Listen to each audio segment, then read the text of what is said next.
दोस्तों नमस्कार। आशा है कि आप अच्छे होंगे, आपका दिन खुशी से गुजरे। इसी के साथ हम वीडियो का शुभारंभ करते हैं। दोस्तों कुछ लोग कमेंट करते हैं कि हदीस का हवाला दो, कुरान की आयतों का हवाला दो। मैं पूछता हूँ, तुम पूरी ज़िंदगी मुसलमान हो, तुम पैदाइशी मुसलमान हो, तो हदीस का हवाला मैं दूँ, कुरान का हवाला मैं दूँ? अगर कुरान और हदीस का हवाला देते हैं तो फिर कहते हैं नहीं, ये उस ज़माने की बात थी। यानी कि उस ज़माने की बात थी तो आज ये कुरान लागू नहीं है। अगर आज ये कुरान ना लागू नहीं है तो इसको फेंक दो। फिर ये कुरान शरीफ क्यों कहते हो? कुरान मजीद, कुरान करीम, ने जाने क्या क्या तुम संबोधन करते हो। ये शरीफ किताब है जो लोगों को कत्ल करने की बात कहती है, गैर मुस्लिमों को।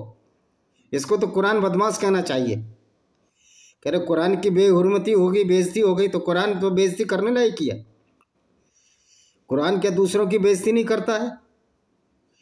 कुरान में ये नहीं लिखा हुआ कि जब रमज़ान के पवित्र महीने बीत जाएं, मुशरिकों यानी काफिरों, गैर मुस्लिमों या मूर्ति पूजकों को जहाँ पाओ कत्ल करो, उनकी घात लगाकर बैठो और उनको मार दो, और यदि वो इस्लाम कबूल कर लें, नमाज पढ़ लें और ज़कात दे दें तो उनको छोड़ दो। अल्लाह बहुत रहमत वाला है। तो ये अल्लाह जब भी रहमत वाला है जब आप मुसलमान हैं, यानी कि गैर मुस्लिम है तो अल्लाह रहमत वाला ही नहीं है। तो ये जो मूर्ख और अज्ञानी अल्लाह, ये अल्लाह है ही नहीं, ये दुनिया को बनाने वाला है ही नहीं। क्योंकि इस मूर्ख अल्लाह को, अज्ञानी अल्लाह को यही नहीं पता कि पहाड़ ऊपर से नहीं गाड़े जाते, पहाड़ अंदर से गाड़े जाते। अंदर से जो पृथ्वी की टेक्टोनिक प्लेट टकराती हैं, उनके जो फलस्वरूप जो उभार आते हैं ताकत से, कुछ हिस्से दब जाते हैं, कुछ हिस्से ऊपर आ जाते हैं। जिनको ऊपर आ जाते हैं उनको पहाड़ कहते हैं। लेकिन तुम्हारा अल्लाह कहता है पहाड़ हमने ऊपर से गाड़ दिए, धरती उड़ ना जाए। धरती कागज़ की तरह है, चादर की तरह है। तो मूर्ख और अज्ञानी अल्लाह के नाम पर जो तुम कत्लो गारत करते हो, ये तुम्हारा जो खेल है ये 14 साल से चल रहा है, अब नहीं चल पाएगा भाई। गुंडागर्दी की हद हो गई। हाँ, इस्लाम एक गुंडागर्दी है, ये गैर मुस्लिमों के खिलाफ एक गुंडागर्दी और मानवता पर बहुत बड़ी लानत और पनौती है। हमारा किसी मुसलमान से कोई विद्वेष नहीं है, कोई जलन नहीं है।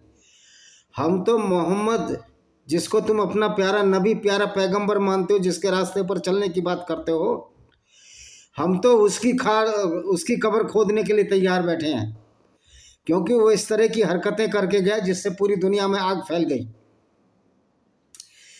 ISIS वालों ने कुरान की उन्हीं आयतों को पढ़कर, जो 9:5 है, इसको पढ़ा और यजीदी लोगों को कत्ल किया।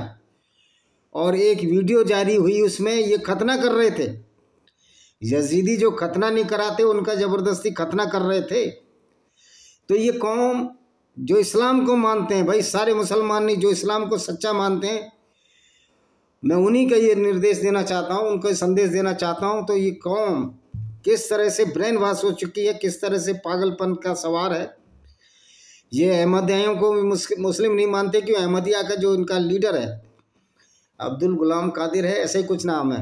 अब्दुल गुलाम कादिर ने यह कहा दिया था कि मोहम्मद आखिरी पैगंबर नहीं है, मोहम्मद आखिरी पैगंबर नहीं है, वरन मैं उससे बाद में भी कोई पैगंबर आएगा। मैं कहता हूँ अच्छा होगा अगर आखिरी पैगंबर ना हो, क्योंकि कोई अच्छा पैगंबर आएगा और मोहम्मद के लिए अच्छी इंसानियत के लिए अच्छी बातें करेंगे। ये पैगंबर तो एक लकीर खींच गया लोगों के लिए कि आपको इस तरह की गुंडागर्दी इस्लाम के नाम पर पढ़नी है। वो आयतें इसने कुरान में मंगाई, अपनी मर्जी से मंगाई। अल्लाह वल्लाह नाम की कोई चीज़ नहीं, अल्लाह है ही नहीं। ये झूठ गढ़ के चला गया अल्लाह के नाम से। ऐसी आयतें उस जिब्राइल फरिश्ते को भी बदनाम इसी मोहम्मद की वजह से होने लगा। क्योंकि जिब्राइल फरिश्ता गैब्रियल फरिश्ता था, जो इनको यहूदी की धर्म पुस्तक से लिया था। वो तो बेचारा एक अच्छा फरिश्ता था, लेकिन यहाँ भी मोहम्मद ने उसको पूरी गुंडागर्दी सिखा दी। क्या गुंडागर्दी सिखा दी? जब गैर मुस्लिमों की औरतों को आप लूट सकते हो, उनको सेक्स स्लेव और बांदी बना सकते हो, उनको बाजारों में बेच सकते हो। और मोहम्मद ने भी यही काम किया। बनु कुरैजा यहूदी कबीले की औरतों को मोहम्मद ने बाजारों में बेच दिया और उसके बदले घोड़े और हथियार खरीद लिए। तो आपको ये हक है कि आप कुरान की आयतों को, अल्लाह के नाम पर, जो झूठा अल्लाह है, जो मोहम्मद का बनाया हुआ है आप दूसरों को कत्ल करेंगे, और अगर आपसे कोई बदला लेगा या आपको सबक सिखाने की कोशिश करेगा, जो अल्लाह के नाम पर गुमराह हो चुके हैं, जो पागलों की कौम, पता नहीं कितने टन गांजा पीकर ये कुरान पर विश्वास करते हैं, ये मेरे को सोचने और समझने की बात नहीं है। कांग्रेस के एक प्रवक्ता है समा मोहम्मद, वो कहती है कि साइंस है इसमें इस्लाम में। अब मैं बताता हूँ इस्लाम में कैसी साइंस है। ऐसे मूर्ख जब राजनेता होंगे, समा मोहम्मद जैसे मूर्ख राजनेताओं की वजह से, क्या आप ऐसे लोगों को चुनना चाहोगे?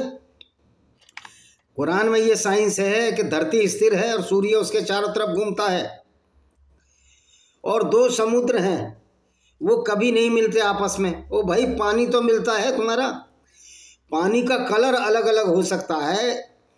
अब गंगा और जमुना जहाँ मिलती हैं,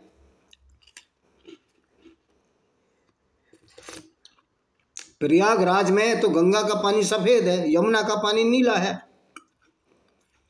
नीले की वजह से वो वहाँ डेप्थ ज़्यादा है, गंगा उतली है थोड़ी उसके मुकाबले, लेकिन पानी तो मिल रहा है। तो ये तुम्हारी साइंस है, और तुम्हारी तो ये साइंस है, अल्लाह की साइंस है, समा मोहम्मद की साइंस है।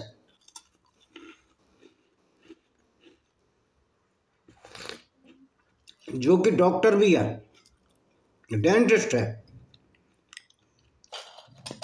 ओ भाइयों, उससे दांत उखड़वाने मत चले जाना, नहीं तो तुम्हारे पूरा जबड़ा साफ कर देगी, और जो दांत सही होगा उसको ना उखाड़ के दूसरे को उखाड़ देगी।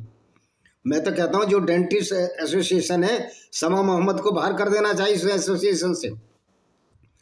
अब आप मुसलमान डॉक्टर से पहले इलाज करने से पहले सोचना कि इस किस तरह की साइंस को, किस तरह की कुरान को मानते हैं, जिसमें खंबे लगा दिए हैं आकाश में जिससे आकाश नीचे ना गिर जाए। तो ये मूर्ख लोग कितने भी पढ़े लिख जाएं, ये डॉक्टर बन जाएं, इंजीनियर बन जाएं, ये इसी पागलपन का शिकार होते रहेंगे जिसको कि हम इस्लाम के नाम से जानते हैं, कुरान के नाम से जानते हैं।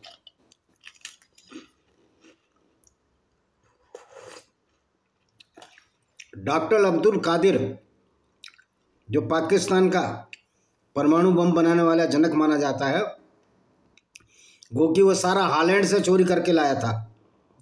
वो कहता है मैं कुरान की तिलावत आधे घंटे करता हूँ। जब वो जिंदा था, अभी वो मर गया है वो, मैंने उसके फेसबुक पर डाला, मैं तुम कुरान की तिलावत में क्या यही सीखते हो कि धरती चपटी है या चादर की तरह है, और सूर्य उसके चारों तरफ चक्कर लगाता, धरती स्थिर है, और पहाड़ ऊपर से गाड़ दिए हैं, दो समुद्र मिलकर भी नहीं मिलते, और पानी तो हर जगह मिलता है। ग्रेविटी, कुछ नमक के साल्ट की वजह से कलर अलग अलग हो जाता है। उसके फेसबुक पर उसका कोई जवाब नहीं आया और वो मर भी गया।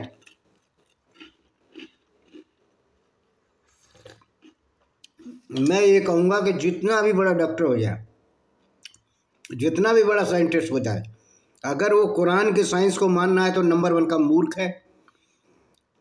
और उसने तो परमाणु बम चोरी किया था हॉलैंड की टेक्नोलॉजी से। तो ये चोरों और डकैतों का समूह है, इनको चोरी करने से कोई बात नहीं। टेक्नोलॉजी चुरा लेंगे, आपकी भैंसें खोल कर ले जाएंगे, और चोरी में हाथ पैर काटने की सज़ा है, लेकिन दूसरों की औरतों से बलात्कार करने में इस्लाम में कोई सज़ा नहीं है। ये है इस्लाम का घिनौना रूप जो हम आपके सामने ला रहे हैं। क्योंकि इस्लाम में सेक्स स्लेवरी जायज़ है, यानी औरतों को अगर आप लूट लो युद्ध में, भले वो लड़ने आए या ना आए, उनको गुलाम बना सकते हो, उनके साथ बलात्कार कर सकते हो। और ये मोहम्मद भी यही काम कराता था। अब बताओ, ऐसा लास्ट पैगंबर है जिसको इस्लाम का मानते हैं, पूरी दुनिया में बिगाड़ पैदा करके चला गया। अगर ऐसा पैगंबर नहीं आता, ये अमीना बी की गोद में मर जाता, 1 साल की उम्र में मर जाता, तो बिगाड़ तो ना होता। या 40 साल में जब मोहम्मद का दिमाग घूमा और इस्लामी गुंडागर्दी उसके विचार में आई, झूठा जो फरेब का जाल रचा इस्लाम का, अगर 40 साल से पहले मर जाता तो दुनिया का बहुत भला हो गया होता। लेकिन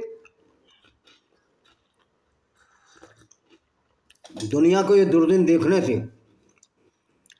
राक्षसी प्रवृत्ति के लोग कुछ ना कुछ ऐसा कर ही जाते हैं जो उनका पीढ़ियां नाम याद रखती हैं। डॉक्टर माइकल हार्ट की एक किताब है जिसमें इसको 100 प्रभावशाली व्यक्तियों की सूची में शामिल किया गया है।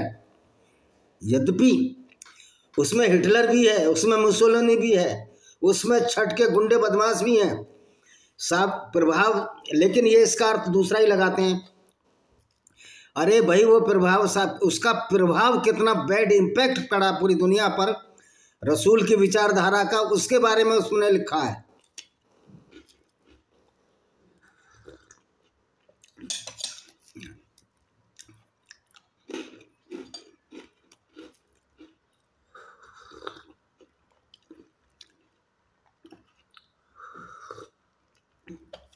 उसके बारे में लिखा है उसने कि किस तरह ये दुनिया पर एक पनौती बन गया, एक लानत बन गया। और इस पैगंबर के लिए बोलते हैं कि नबी की सुन्नत पर चलो। पाकिस्तान में मूर्खों का सागर लहरा रहा है, एक को उठाओ सैकड़ों मूर्ख एक साथ निकलते हैं। अब वो पाकिस्तान का कोई चैनल चलाता, नाम मुझे नहीं मालूम, वो कह रहा है कि ये कौन सा जेब है, ये बशीर जेब, जो बलूचिस्तान का ऑर्गेनाइजेशन जो BLA चलाता है, या उसकी कोई तंजीम है, तंजीम मीन्स ऑर्गेनाइजेशन है, वो एक कसाई है। मैंने उस पर कमेंट किया कि सबसे बड़ा कसाई तो मोहम्मद था, जो गैर मुस्लिमों को कत्ल करवा देता था और अपनी काम वासना की पूर्ति के लिए उन आदमियों को मरवा देता था जिनकी औरतें बड़ी सुंदर होती थीं। इसी षड्यंत्र के तहत उसने किनाना अल रबी को मरवाया, उसके बाप को मरवाया, और जो सफिया बिन्त हुइया बहुत सुंदर लड़की थी उसके साथ इसने गुंडागर्दी की, मोलेस्टेशन किया। उसी रात इसको, ये बेशरम को ये शर्म नहीं आई कि किस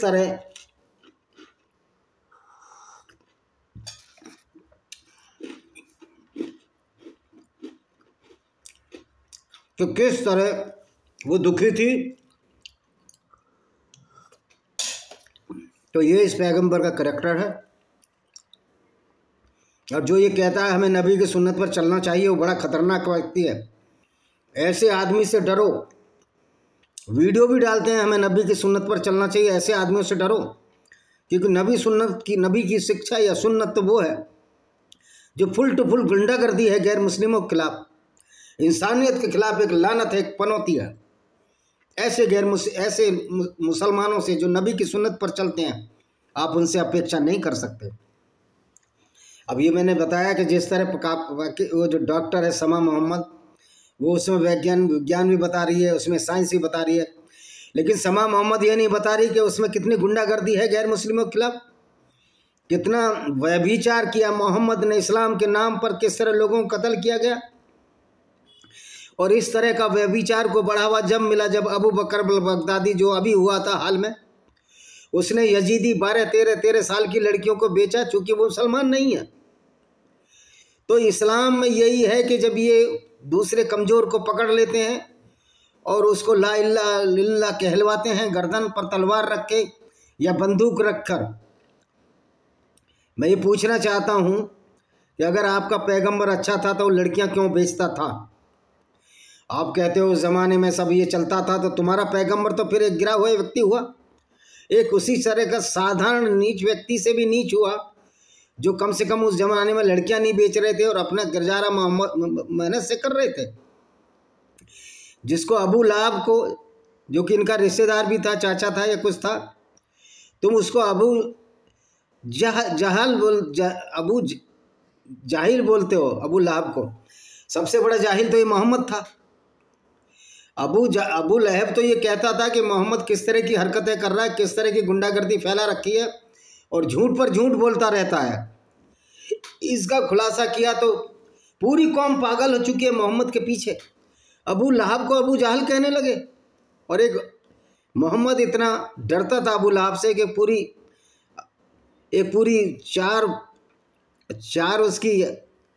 4 वर्ष की एक पूरा चैप्टर निकाल दिया। अबू मसूद के नाम से है, वो मऊसद के नाम से, जिसमें कि अबू लहब के हाथ पैर टूट जाएं, इसकी घरवाली को ये हो जाए वो हो जाए, कुछ भी नहीं हुआ, वो अपनी मौत मरा। हालांकि मोहम्मद की गुंडागर्दी की वजह से उसके सिर में पत्थर लगा और सेप्टिक हो गया, वो मर गया। तो भाई ये आखिरी पैगंबर जो तुम्हारा है, ये आखिरी ना हो तो ज़्यादा अच्छा, इससे कोई अच्छा है। वैसे तो इस्लाम में कोई पैगंबर आने वाला नहीं, क्योंकि जब तक पैगंबर आएगा बहुत देर हो चुकी होगी और इस्लाम का खात्मा हो जाएगा। जो भारत में गैर मुस्लिम जो नेता हैं जो ये कहते हैं कि बीजेपी वो करा रही है, गुंडागर्दी करा रही है, इस्लाम से बड़ी गुंडागर्दी नहीं है। शायद उन्होंने कुरान नहीं पढ़ा, शायद उन्होंने इस्लाम की विचारधारा को नहीं पढ़ा, शायद उन्हें मोहम्मद की रवायत का ध्यान नहीं है कि मोहम्मद किस तरह की एक गलत आइडियोलॉजी को छोड़कर यहाँ चला गया और उसको लोग पैगंबर कहते हैं।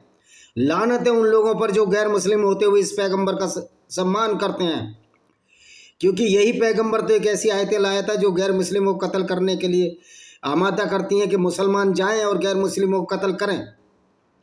ये रमज़ान का जो अपवित्र महीना चल रहा है, ये पवित्र नहीं है, ये अपवित्र महीना है गैर मुस्लिमों के लिए, क्योंकि इसी महीने में जंग बदर हुई थी, इसी महीने में खून खराबा यहूदियों का हुआ, अबू सुफियान के काफिले का खून खराबा हुआ, और इसी महीने में मोहम्मद ने लूट की बहुत बड़ी घटनाओं को अंजाम देने की कोशिश की, जिसके फलस्वरूप ये जंग बदर हुई। हालांकि इसमें मुसलमान जीत गए, कई बार राक्षसी प्रवृत्ति के लोग भी जीत जाते हैं। जिस प्रकार रावण ने लक्ष्मण को मूर्छित कर दिया था, अंतोगत्वा क्या हश्र हुआ उस रावण का। रावण ने सीता का हरण किया था, उसके हर साल पुतले जलाए जाते हैं। इस मोहम्मद ने तो सैकड़ों औरतों का अपहरण करके उनको बाजारों में बेचा। तुम्हारी ही किताब सही बुखारी सीरत रसूलुल्लाह इब्ने इसाक चैप्टर 83 465 नंबर पेज पर साफ साफ लिखा हुआ है कि मोहम्मद ने औरतें बेची। अब ये लोग तर्क देते हैं कि मोहम्मद जब औरतें लड़ने युद्ध में आती थीं उन्हीं को हम लूट लिया करते थे, मुसलमान लूट लिया करते थे। लेकिन मारिया इल्किबतिया तो लड़ने भी नहीं आई थी। मोहम्मद ने अल मकुकस जो गवर्नर था अलेक्जेंड्रिया का के ईसाई, उससे कहा कि आप इस्लाम फैलाओ। वो बहुत चालाक व्यक्ति था, उसने कहा मोहम्मद एक काम लिप्सा और औरतों का रसिया है, इसलिए रंगीला रसूल किताब भी लिखी जिसमें भारत में प्रतिबंध है। बड़े सोचने समझने की बात है। यानी कि गैर मुस्लिम कितना डरते हैं और कितनी सरकारें डरती हैं मुसलमानों से। इसकी वजह है हम सब कमज़ोर हैं, हम सब इस्लामिक विचारधारा के खिलाफ ढंग से लड़ाई नहीं लड़ रहे हैं, और ये भाईचारे कहकर ये आपके गले काटे जा रहे हैं। कोई भाईचारा नहीं है इस्लाम में। तो अल मकुकस ने इसके को 2 लड़कियां दी, एक मारिया इल्किबतिया जो कॉप्टिक क्रिश्चियन ईसाई थी, जो आज भी है, कॉप्टिक लैंग्वेज भी है। बहुत पुराने ईसाइयों को जो मिस्र में रहते थे उनको कॉप्टिक ईसाई बोलते हैं, और उसकी छोटी बहन सरीन भी थी। मोहम्मद ने बड़ी बहन को रखेल बना लिया मारिया इल्किबतिया को, और उसके साथ ही अवैध संबंध बनाए रहा। इसकी पत्नी थी नहीं, इसकी पत्नियां तो वहीं रहती थी जहाँ ही रहता था। उसको एक बागीचे में रख दिया और वहीं से संबंध बनाता रहा। एक दिन हफ्सा ने इसको पकड़ लिया।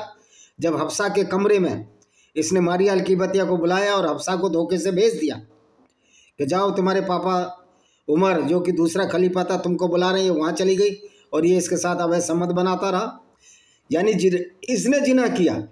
अगर बिना शादीशुदा कोई संबंध बनाए तो हाँ, ये एक और बड़ी तरकीब है। अगर गैर मुस्लिम औरत है तो उसके साथ ये बलात्कार कर सकते हैं, उसमें अपराध नहीं है। लेकिन अगर मुस्लिम है तो उसके साथ निकाह करना पड़ेगा। यानी कि किस तरह की गुंडागर्दी मैं गैर मुस्लिम औरतों के खिलाफ इस इस्लाम ने फैलाई और मोहम्मद ने फैलाई। जो ये बोलते हैं कि हमें नबी की सुन्नत पर चलना चाहिए, उनसे डरो। वो किस तरह के खूंखार विचारधारा के अपराधी हैं और पता नहीं वो कब क्या करते हैं। ऐसे लोगों से डरो। जो नबी की सुन्नत पर चलने का वायदा करता है वही सबसे खतरनाक आदमी है, वही आतंकवादी है, क्योंकि इस्लाम की शिक्षा ही आतंकवाद को बढ़ावा देती है। तो अब आ जाते हैं बशीर जेब कह रहा है ये कसाई है, पाकिस्तानी मुसलमान कह रहा है। मोहम्मद से बड़ा कसाई कौन हुआ? मोहम्मद ने लोगों को, मोहम्मद के दामाद हजरत अली ने तो लोगों को जिंदा भी जला दिया था। 2 यहूदी थे, गैर मुस्लिम थे, उनसे कहा इस्लाम कबूल करो, उन्होंने कहा हम इस्लाम कबूल नहीं करेंगे चाहे कुछ हो जाए। तो हजरत अली ने उनको जिंदा जला दिया। भाई बशीर जेब तो कोई जिंदा नहीं जला रहा आप लोगों को, और वो तो मुसलमान है, तुम भी मुसलमान, वो भी मुसलमान है, वो भी इस्लामिक गुंडागर्दी को फॉलो करता है, तुम भी इस्लामिक गुंडागर्दी को फॉलो करते हो। तो भाई तुम भी तो बलोचियों को मार रहे थे। मैं बलोचियों से एक सवाल ज़रूर पूछना चाहूँगा कि आप मुसलमान हो तो आपको हिंदू सपोर्ट क्यों दें? भारत के हिंदू सपोर्ट क्यों करें? क्योंकि आपका इस्लाम तो गैर मुस्लिमों को कत्ल करने के लिए बोलता है, तो हमारा तो कोई बात बनती नहीं आपको सपोर्ट करें। डिप्लोमेटिक हो सकता है, पॉलिटिकल व्यूज़ हो सकते हैं, तो आप बलीचों को भी सोचना चाहिए कि आप भी उसी पैगंबर की सुन्नत को मान रहे हो जो कि न कि सिर्फ पेशेवर हत्यारा था, लुटेरा और कातिल था, और लोगों से बलात्कार करवाने के लिए बिल्कुल आमादा रहता था। तो जो इस्लाम की आइडियोलॉजी है, इस्लाम की जो विचारधारा है, जो कहते हैं हमें नबी की सुन्नत पर चलना चाहिए, नबी हमारे लिए सबसे बड़े आदर्श हैं, वही लोग खतरनाक हैं जिनके लिए नबी आदर्श हैं। क्योंकि नबी के आदर्श होने का मतलब है व्यक्ति वही हरकतें करेगा जो इंसानियत के खिलाफ होंगी, जो जुर्म को बढ़ावा देंगी, जो गैर मुस्लिमों को कत्ल करेंगी। अब ये देखिए, रमज़ान के महीने में इनके लिए पवित्र हैं। किस लिए पवित्र हैं? कि जितना मुसलमान कत्ल करेंगे लोगों को, उतना ही मुसलमान पवित्र होता जाएगा, उतना ही जन्नत की तरफ कदम बढ़ाता जाएगा। यही सच्चाई है। बाकी लोग झूठ बोलते हैं कि हिंदू मुस्लिम भाईचारा होना चाहिए।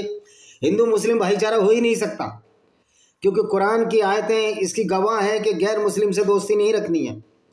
गैर मुस्लिमों को तो इस्लाम कबूल करने के लिए तलवार के दम पर उनको इस्लाम कबूल कराना है। जो लोग कहते हैं कि तलवार के दल पर इस्लाम फैलता तो पूरी दुनिया में फैल जाता। इस्लाम की तलवार को बहुतरा किया गंगा जमुना के मैदानों में। इस्लाम की गुंडागर्दी को आप कमज़ोर कर रहे हैं ये हमारे एक्स मुस्लिम भाई। अभी 22 मार्च को गाज़ियाबाद में एक सम्मेलन हो रहा है जिसमें सलीम वास्तविक और बहुत सारे मानवतावादी आ रहे हैं।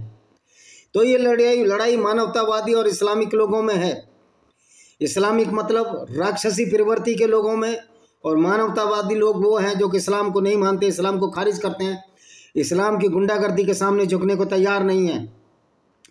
हमको अब कानून पर भी भरोसा रखना है और अपनी सेनाएं भी तैयार करनी है। ऐसी सेनाएं पूरी दुनिया में ऐसी सेनाएं फैला दो जो इस्लाम की विचारधारा को खारिज करें, इस्लाम की सच्चाई, पैगंबर का काला सच आपके सामने लाएं और लोगों के दिमाग को, माइंड सेट को बदलें कि आप किस तरह के व्यक्ति को अपना पैगंबर मानते हो, जो पूरी दुनिया में एक ऐसी मिसाल पैदा कर गया जो कि कोई भी अच्छी मिसाल नहीं थी, और जो हिटलर से भी गंदा व्यक्ति था। हिटलर ने 50 लाख यहूदी मारे।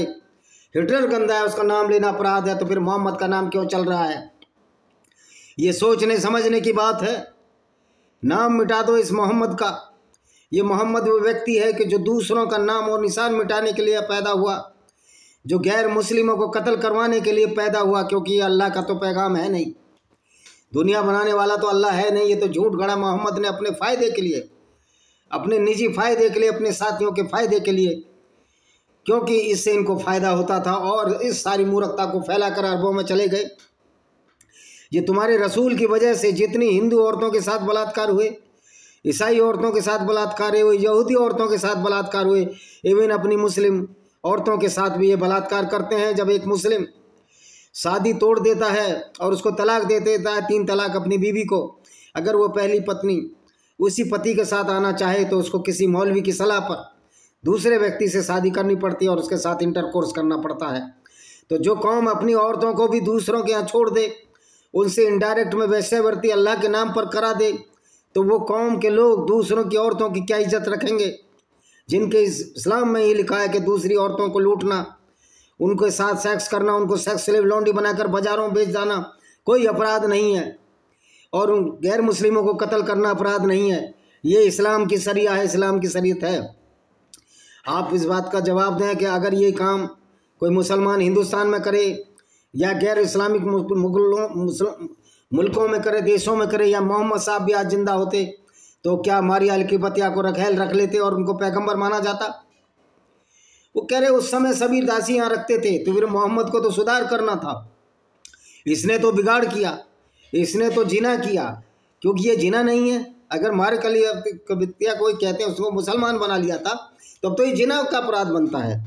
अगर मुसलमान नहीं बनी थी तब आपका वही अभिधारणा, वही कंसेप्ट इस्लाम की गैर मुस्लिम औरतों की कोई इज्जत नहीं है। तुम तो अपने समाज में अपनी मुस्लिम औरतों की इज्जत भी नहीं करते। अपनी मुस्लिम समाज की औरतों की इज्जत को आप दूसरों के हाथों लुटवा कर खुश होते हैं, जिसको कि हलाला प्रथा कहते हैं। तो ये इस्लाम का एक काला चिट्ठा, ये काली आइडियोलॉजी, एक घिनौना चेहरा जो पैगंबर मोहम्मद, जो इनका आखिरी पैगंबर था, और ये कहते हैं नबी से तो बड़ा कोई हुआ ही नहीं। तो हमारी नज़र में अगर ढंग से पढ़ो, तुम्हारे कुरान समझ में नहीं आती तो नबी से बड़ा तो कोई हत्यारा, लुटेरा और औरतों को लूटने वाला आज तक पैदा नहीं हुआ। ऐसे लोगों के, ऐसे घिनौने लोगों को, ऐसे घिनौने कर्म करने वाले को अगर आप पैगंबर मानते हैं तो ये हमारे लिए और आपके लिए शर्म की बात है कि दुनिया में अभी भी ऐसे लोग जिंदा हैं जो कि हत्यारे को, जो फिर सिर्फ इसी बात पर लोगों को कत्ल करने की आज्ञा दे देता हो कि वो इस्लाम में और झूठे अल्लाह और झूठी किताब और मूर्ख और अज्ञानी अल्लाह में विश्वास नहीं कर रखते।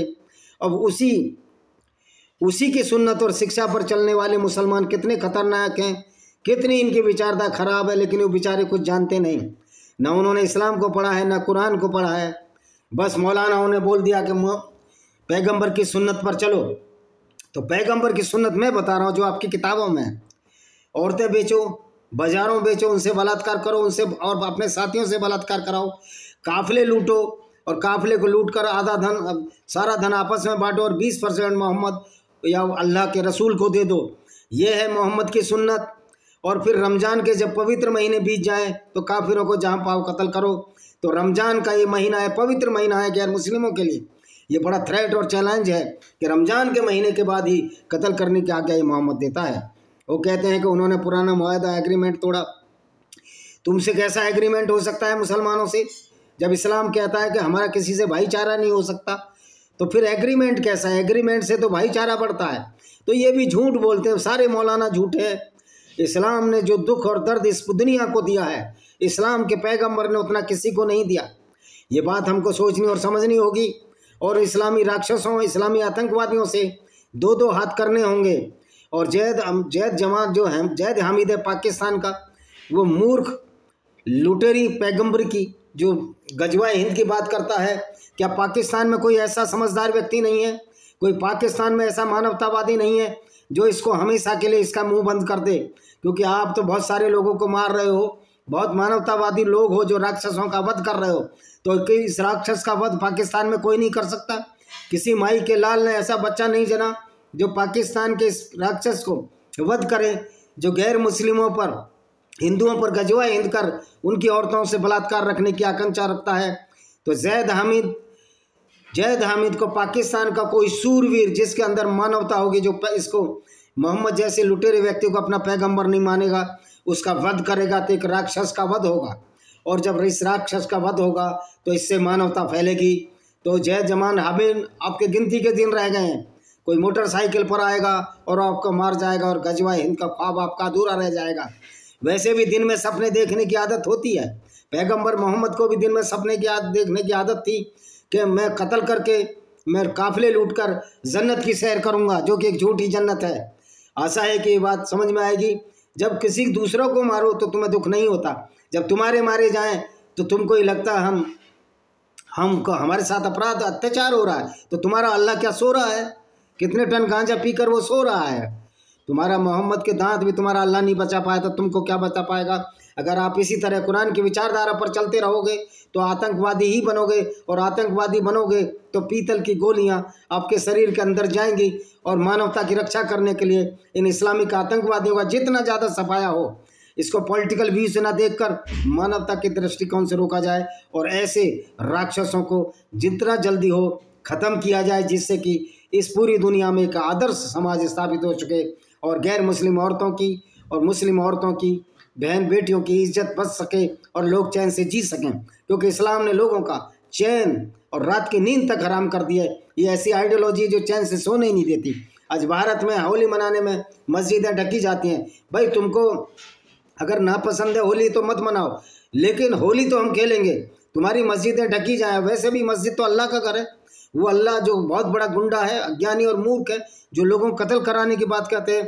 तो अल्लाह और मोहम्मद का नामो निशान इस दुनिया से जितनी जल्दी मिटेगा वो पूरी दुनिया और मानवता के लिए अच्छा होगा। इसी के साथ मैं इस वीडियो को विराम देता हूँ। वंदे मातरम, जय हिंद, आपका दिन शुभ हो।